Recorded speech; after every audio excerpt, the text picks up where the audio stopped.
Before we jump into the episode, we wanted to tell you that we have written a book. It's called Have You Tried This? And it's out now. It's a one-stop shop to self-care featuring only the very best of what we have learned over 4 years of living and experimenting with all that the wellness world has to offer. Plus a load of new practices written just for the book. And the best thing? Every single practice in the book is completely free and every practice in there really will improve your mental health and well-being. Link is in our show notes. Hello everybody, I'm Nicole Goodman. And I'm Lauren Mishcon. Welcome to your Midweek Meltdown. It's Wednesday and you know what that means. Well, they might not know what that means because it might be the first time they've listened to our Wednesday show. Well, if it's the first time you're listening to our Wednesday show, it's a Midweek Meltdown. And it's where you, the listener, bring us your meltdowns, your rants, your problems, your troubles. Your struggles, your stresses. And what do? We talk about it, we argue with each other, and we come to absolutely zero conclusions. Sometimes we do, sometimes we do. Lauren's sensible. She gives a lot of lovely self-care advice, and all I do is pick her advice to pieces. Plus ça change, my friend. What does that mean? What's the change? There is no change. Okay.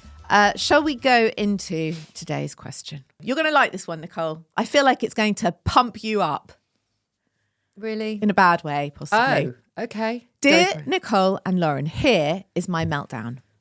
My husband's father died 3 years ago. His mum, i.e. her mother-in-law, needs a bit of support, which is fine. However, this has snowballed from general support to daily excursions to the shops, to help her in the house, to weekly trips to her favourite pub where she goes with her friends every Friday, and her joining us on every holiday. This has taken a huge toll on our relationship. Where we would normally spend time together or go out, he's with his mother. She has to come with us on every meal out, and she is factored in to every plan, even to the point of apologising to his mum on the odd occasion if we do go anywhere without her, e.g. a friend's wedding. His mum is actually doing very well, all things considered. However, this has now become my husband's full-time occupation, and I have had enough. God. She's lovely and it's not her fault, but the whole thing is leaving me raging and I've been pushed to the end of my tether. My needs aren't cared about, let alone met, and if I say I'm lonely, it's laughed off in favour of keeping mum company. She's healthy and this could potentially go on for years. I'm not asking him to do less because I know he won't. He's utterly devoted to her. Do you think I'm being unreasonable or selfish? Oh! Yeah. Initial thoughts and feelings? It's not about the mum at all. It's about how her husband is not hearing her, seeing her, acknowledging that she has needs as well. And that when she then expresses them, they're being laughed at and diminished. And that must be very, very painful.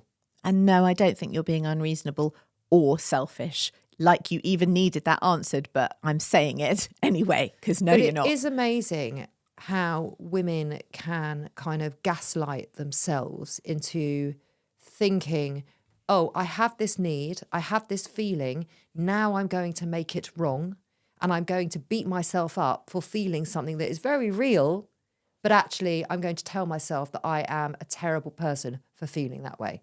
And I think it's very common. Very common. So, and I was struck by the piece that she said, and sorry if I'm misquoting, I'm not going to ask him to do less because I know he won't. So I guess my question is, have you asked him to, it's not about doing less, it's about prioritising things as well as his mum. I mean, listen, I do think it is really kind and responsible of him to put so much effort into making sure his mother is included and cared for, because obviously this is a good guy who's doing this. His father's died. He feels obviously very hugely responsible for his mother, but it's now at the expense of his own marriage, which is a shame. So it's more than a shame. It's very scary. It's very dangerous because he could end up and his wife is no longer there. His mum's not going to be around forever, and he does not want to be messing up his marriage over this. I'm sure there's a way in which he could compromise. Yeah. Come on. And have some boundaries around it. And it's probably a lot of guilt and fear that's driving all of it. And what I would wonder what is behind that for him. You know, did his dad, before he passed away, sit down and say, you have to take care of mum? Where's that kind of need? Are there other siblings in the picture? Yeah, that's a really good question. Why is this all on him? Maybe he's an only child. There might not be. Or they're abroad or whatever. But if there are other siblings, then maybe she should be asking him or them to share the load a little, take a little bit of the responsibility of mother-in-law on. But also, the mum sounds like she's doing very well. Yeah. It sounds like she's active and healthy and independent and all of those things. So perhaps it would be good for her as well to try and build her life outside of the family unit.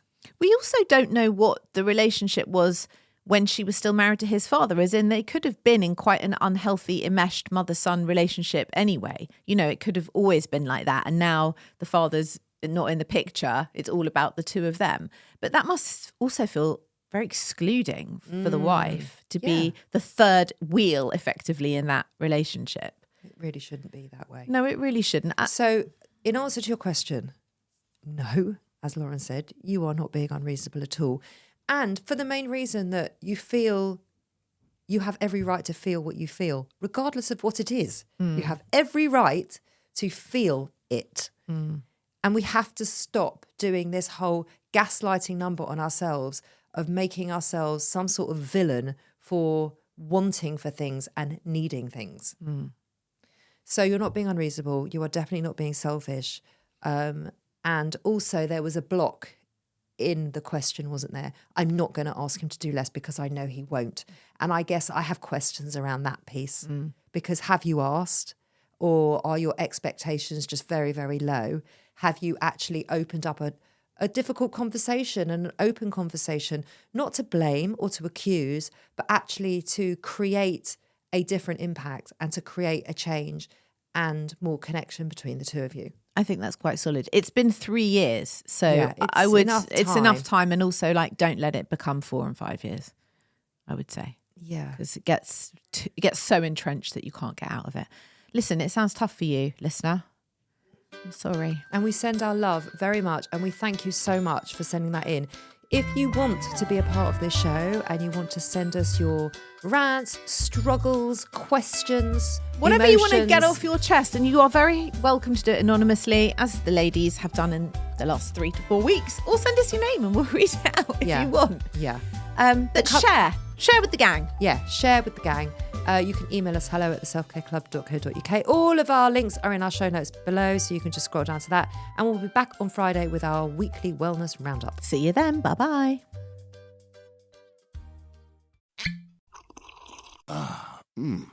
The first taste of rare bourbon you finally got your hands on. That's nice. At Caskers.com, we make this experience easy. Caskers is a one-stop spirit curator with an impressive selection of exclusive, sought-after, rare, and household names in the realm of premium spirits and champagne. Discover the top flavors of the year now by going to Caskers.com and using code WELCOME10 for $10 off your first purchase. Get $10 off your first purchase with code WELCOME10 at Caskers.com.